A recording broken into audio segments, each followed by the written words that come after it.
9 news स्वागत है आप सबका दर्शकों हमारे चैनल में। एक बार फिर से मैं आप सबकी होस्ट तृप्ति लेकर आई हूं आपके लिए ये बड़ी खबर। वसुंधरा राजे अशोक गहलोत के बीच ये महाजंग शुरू हो चुकी है मुख्यमंत्री के पद को लेकर 1 साल पहले ही, क्योंकि जानते ही हैं आप कि राजस्थान में विधानसभा चुनाव अगले साल होने वाला है। लेकिन इससे पहले चुनाव राज्यसभा का जिस तरह से मुद्दा बन चुका था, राजस्थान में कांग्रेस के लिए विरोध का कारण बन चुका था। कांग्रेस के 6 विधायकों ने G6 गुट बनाकर अशोक गहलोत के खिलाफ अपनी नाराजगी जाहिर की और डर से अशोक गहलोत ने उनसे मिलने का फैसला लिया। आखिर में बात धीरे धीरे बनते नजर आ रही। बात बनते हुए देखकर अशोक गहलोत ने सीधा हमला वसुंधरा राजे और पूरी की पूरी बीजेपी की टीम पर बोल दिया है। अमित शाह से लेकर मोदी जी जिस तरह से राजस्थान में बहुत जल्द आप देखेंगे कि चुनाव को लेकर फिर से सक्रिय होंगे।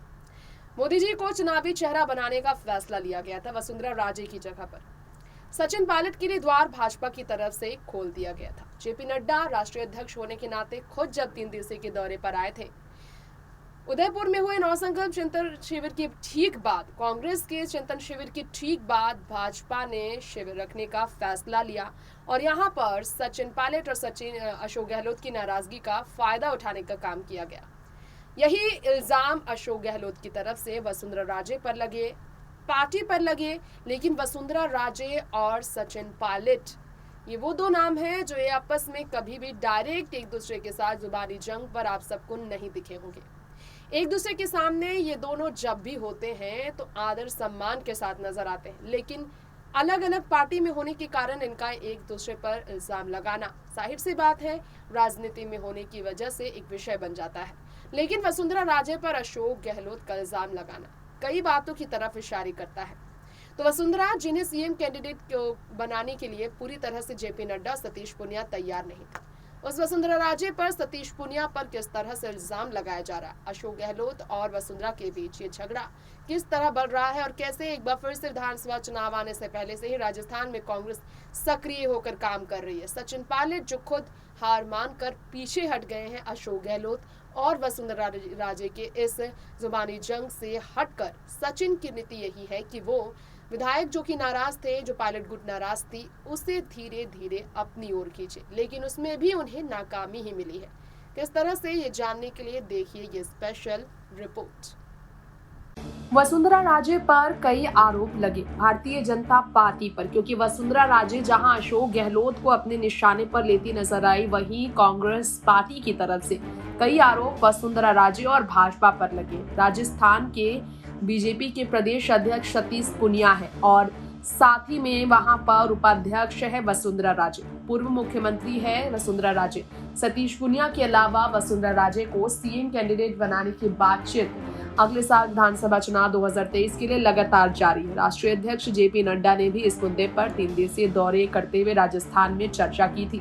ऐसे में वसुंधरा को चुनावी चेहरा भले न बनाया गया, पीएम मोदी को जरूर चुनावी चेहरा बनाने का फैसला राजस्थान में लिया गया।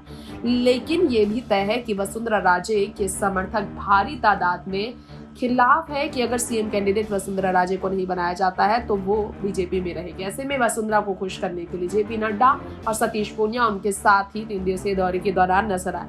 अब वसुंधरा को जिम्मेदारी दी गई है कि सीएम अशोक गहलोत को वो निशाने पर ले, कांग्रेस पार्टी को निशाने पर ले। तो अशोक ही नहीं, सचिन पायलट को भी वसुंधरा राजे अपने निशाने पर ले रही है। निश्चित रूप से ये कहना गलत नहीं होगा, लेकिन ताबड़तोड़ हमला भी वसुंधरा और सतीश पूनिया पर जारी है। बीजेपी पर हमला कांग्रेस पार्टी की तरफ से जारी है। अब यहाँ आपको बता दें कि अमित शाह ने और जेपी नड्डा ने सेफ गेम खेला है। मोदी जी ने वसुंधरा के साथ मिलकर सेफ गेम खेला। बिजनेसमैन सुभाष चंद्रा को समर्थन देकर कांग्रेस को टेंशन देने का फैसला भाजपा ने लिया, क्योंकि भाजपा ने पहले सचिन के लिए द्वार खोला था। सचिन और अशोक गहलोत के बीच सीएम की कुर्सी की युद्ध होने की वजह से जेपी नड्डा ने इस पर अपनी बात रखी और सहमति जताई कि हाँ, ये युद्ध जारी है। लेकिन सचिन पायलट का टिकट अभी कंफर्म नहीं है और उन्होंने कहा, सचिन ने खुद भी इस ऑफर को ठुकराया। बीजेपी में जाने के खिलाफ कांग्रेस में ही हो रहे, क्योंकि सीएम की कुर्सी उन्हें कांग्रेस से ही चाहिए। अब ऐसे में सचिन पायलट को जो कांग्रेस में सीएम की कुर्सी नहीं मिले, उनका घमंड तोड़ने के लिए वसुंधरा ने एक और प्लान किया।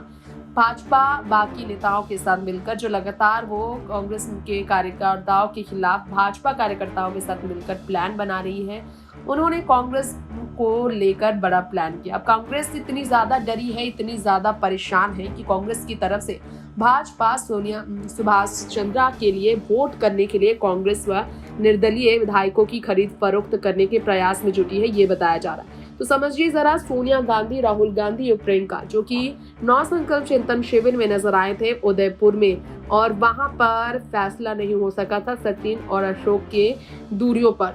इसके बाद सोनिया गांधी के खिलाफ देखा जाए तो वसुंधरा राजे और जेपी नड्डा पूरी तरह से प्लान करके इस मौके पर सोनिया और सचिन को करारी हार देने के लिए नजर आए हैं। तो राहुल गांधी और सोनिया गांधी के खिलाफ वसुंधरा राजे का प्लान देखा जाए तो कांग्रेस पार्टी को कमजोर कर रहा है। मुख्यमंत्री अशोक गहलोत सहित कांग्रेस नेताओं ने आरोप लगाया है वसुंधरा उनकी पूरी टीम पर ही खरीदा जाने की कोशिश की जा रही है। कांग्रेस के 6 विधायकों ने अपना बगावती तेवर इसलिए दिखाया भी था। अब राज्यसभा चुनाव में भाजपा ने कुल सीट के मुकाबले एक अधिक उम्मीदवार उतारा है। राज्यसभा में वसुंधरा नहीं है, लेकिन साल 2020 में राज्यसभा चुनाव में भी यही उन्होंने किया था, मुंह की खानी पड़ी थी। अब 2020 में भाजपा ने आधिकारिक रूप से अपना उम्मीदवार उतारा, लेकिन इस बार सेफ गेम खेलते हुए निर्दलीय उम्मीदवार को समर्थन दिया है। अब ऐसे में 2020 में ही जब भाजपा ने विधानसभा में अविश्वास प्रस्ताव पेश करने की मांग उठाई, उस समय खुद भाजपा के 4 विधायक सदन से गायब रहे थे, जिसके कारण प्रमोद तिवारी की बात कर लीजिए, यूपी से एक सीट एक निशान से जीत का रिकॉर्ड रखने वाले प्रमोद तिवारी को लेकर भी कई तरह की चर्चा हुई।